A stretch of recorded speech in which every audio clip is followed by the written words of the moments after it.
Hello from behind the table.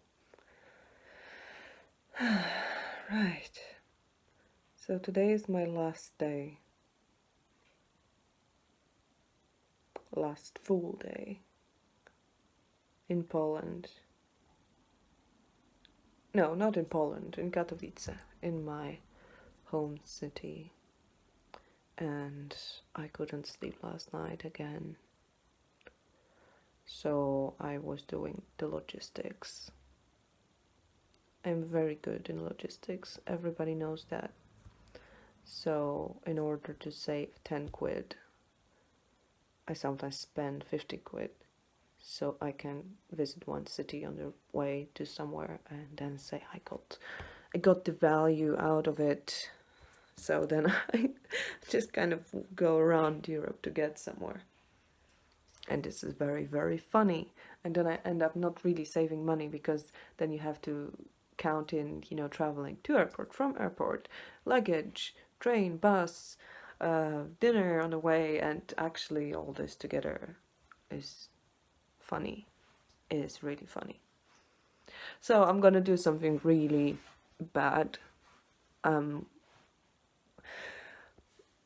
Yes, I'm gonna be in 4 cities in one day. Because it's not just me, okay? It's just some ridiculous connections, and I believe that honestly they can listen, they can hear me talking, because it's not just that I write messages or I do the search on certain day, but it's even when I usually search like on, hang on, I just realized something. Anyway, I search the whole month, but somehow always the days that I need the most are the most expensive, always.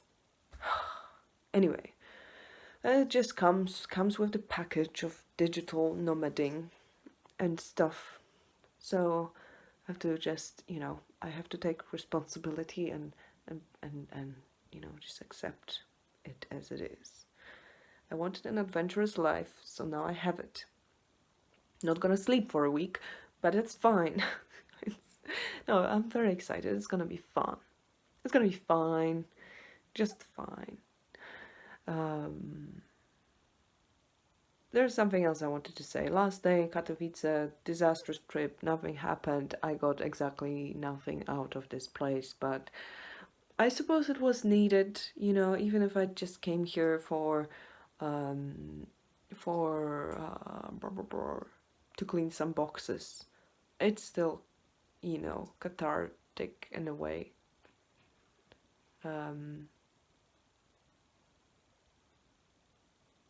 Is it? Oh, it's a lot of work. It's a lot of work. I got nothing done from what I wanted to do personally. So it's just like, oh, hello, Alex. These are your boxes. Good luck. And yeah, okay, fuck that. I mean, the truth is, like, I didn't miss any of this shit for 5 years or even more.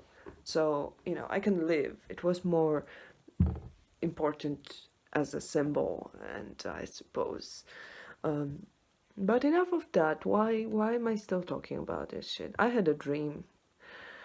I had a dream of occult conference once again, except that there were a couple of people there who I know from my teenage years, my friends from there. And one of those girls have got a phone number of one of its speakers, and it was like, oh, she gave her phone number. Like, okay. I don't know why that was an important piece of message. Most importantly, I was kind of I was late. I left a bag somewhere, and then I have to go back for this bag and run back on time because the breaks were really short, and I was thinking, this is this is ridiculous. Why the breaks are so short? And then I still had some people there who I know actually, from the conference, or who were there and I was looking for. So like just in real life, like in real life. But the timing was all off, and suddenly the speakers that I wanted to see weren't there, and uh, I thought I was on one speech, on one lecture, and actually that was the one from an hour before. It was also confusing, um, and then suddenly ended. It was anyway. It's very funny when these things like are so evident that it kind of merges with your life. You know, with whatever you're doing during the day, then you just end up. I've been just doing boxes all night these days, so not just during the day, but then I fall asleep and I do boxes. Um, yeah, dreams are an interesting thing. I like that we have dreams. Makes life so much more fascinating. But the problem is that I just can't sleep here. So it's like 5 years, 5 days here, and I should be happy because I have a bed and I'm, comfortable to a certain degree, and I don't have to worry about anything for 5 days. But I just couldn't sleep because I feel like my grandfather is watching me from the pictures, and there are mirrors in the room. There are mirrors in the room. I used to cover mirrors when I was young, and because I would be afraid of them, and yeah, I preferred not to see anything with just, like in the corner of my eye. And now, because it's a family home, I think it has a certain charge to it, and it's very difficult to explain because I'm not this kind of person who had a lot to do with ghosts and any sort of, mediumistic activities. I'm very not skeptical, but just like, I just don't have an experience that would be strong enough to be anything more than a coincidence. Coincidence. Yeah, but just things keep creaking and making sounds, and there are these leather sofas that just make sounds as if somebody just sat on it or, got up from it. And they somehow happen always when I think about someone being there, or when I turn my back towards it, and it's just so weird. And there are wooden floors as well, so they tend to creak. And yeah, so I've been quite stressed. I've been just like lying there with this anxiety and just like all tense. So that wasn't helping really. So I tend to go to bed, very late when I just can't, can't keep awake anymore. But then then I wake up with every sound, and it's quite stressful. So I tend to catch up in the morning, so I don't start the day as early as I'd like to. And so I wouldn't be as bold as to say that, it's a haunted house, but it's a haunted house. But I don't know, it's very weird. It's so strange.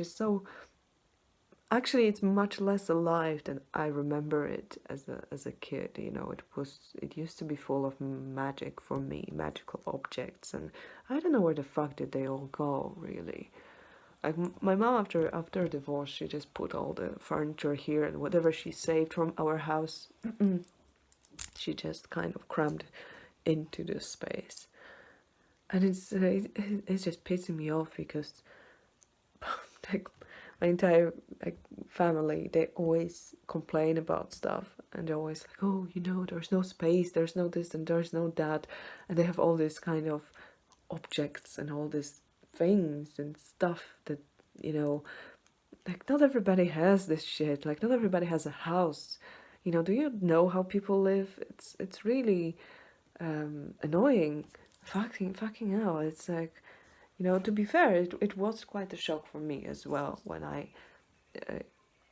first left the house, and I kind of realized that, oh, not everybody has a flat like that, and like it's not something I'll be able to afford ever. Probably. No, I'm not saying that, but just certain standards that we take for granted.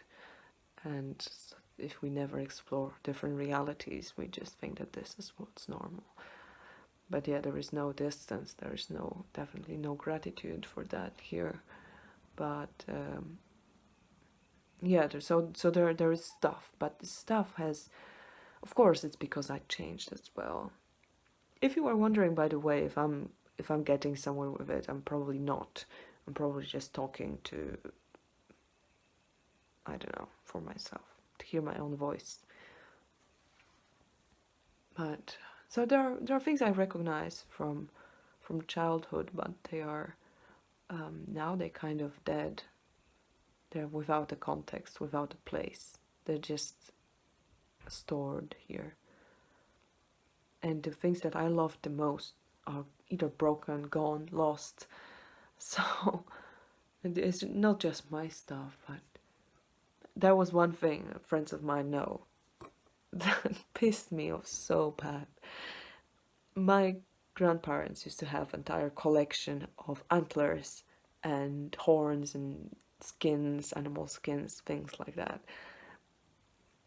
And, you know, I didn't investigate at that point in my life whether any of that was ethical or not, but, you know, I always liked it. I always loved it. And when I asked my mother once, like, where the fuck did it all go? And she said, like, oh yeah, grandma gave it away for someone. And I'm just like, what, what, what? Nobody asked me. Nobody even thought of asking me for 1 second. And I just said it so like sarcastically and upset. And she said, yeah, I didn't think you would like any of that anyway. Like I wouldn't think that was your thing. Right. So yeah, that just proves how little my family knows of me. That's another story. That's another story. Hashtag that's another story. So I wanted to say I couldn't sleep. I wanted to say that stuff is dead. I wanted to say that it's my last day, that this trip sucks, that I still have a lot to do. I still have to pack stuff that doesn't really matter. I was tempted to talk about my family some more, but I will not, because I am tired of hearing that, so you probably as well. And there are some other important things I had to say. Perhaps the fact that I do not know, honestly, how am I supposed to do what I plan to do on the road. Is ridiculous. I need help, a helper. I need something. I can't do it all on my own. There's just too much work with this whole dark curiosity thing. Man, that takes a lot of time. And it's a lot of work, obviously for free. And you just don't, I haven't even begun. And honestly, like, I used to procrastinate. I used to waste my time on bullshit. And you're gonna say, like, oh, then stop making stupid videos. That's a part of my plan. I want to make stupid videos, okay? And this is, I have only just begun, really. You ain't seen nothing yet. That's the part of the problem, actually, because I really want things to be of a certain, production value that I am not able to do because I don't know how, because I'm not this kind of technical person. All I do, technical person, all I do is talk to camera. I can do that anytime, anywhere, but yeah, all this computer stuff, video stuff, editing stuff, that takes, like, I can do it, but chances are I'm gonna need more than a few lives to finish what I kind of have in mind. So I need a partner in crime. You see, as I was talking about technical crap, These things always happen to me. So anyway, I need someone who can be the other half of dark curiosity skill set. Because I can do some things very well and some I cannot do at all. So I need like the mirror side of me. Someone who's gonna be as passionate about the idea of spreading the darkness and exploring the dark corners of the universe, collecting skulls of our enemies around Europe, especially Europe, and then maybe further. And just kind of join forces, do stuff. That could be cool. That would be really, really cool. Because, I'm trying to. I'm trying to. I'm trying. I'm trying to do everything. I write, I take pictures, I do my website, I do my other website. I write. Did I say that? Yes, I write. I write, by the way. I'm writing. So that takes time. It takes time before even like the seed will become apparent. It just takes time. So it's lots of work and none of this shows yet. And somehow it can be disheartening. Especially fucking social media. It's like something you have to keep doing. And what is this monstrosity? Oh, I thought it was. I thought this plant had teeth, but no. So so yeah, I'm a little bit overwhelmed. Like I keep going, I keep doing, and as I said, like I used to procrastinate and I used to waste my time on bullshit, and now I just yeah, I just do one thing after the other, and days are filled with stuff. And as I travel, I actually do want to. Okay, I promise that's the last time. I think it's a sign that I should stop talking, or just seriously work on my iPhone storage thingy. But what was I saying? Mm, I completely. Oh no, I completely lost the plot. So, oh yes, presence. Presence is important.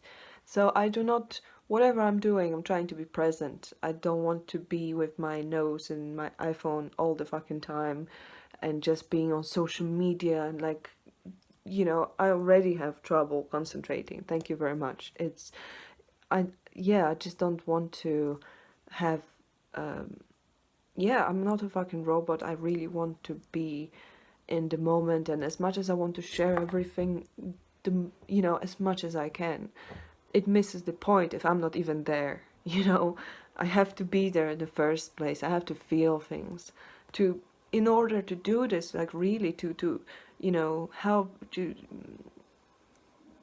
transform and uh, to communicate certain subtle things, subtle, you know, layers of the universe. You have to, you have to be it. You have to be the place first.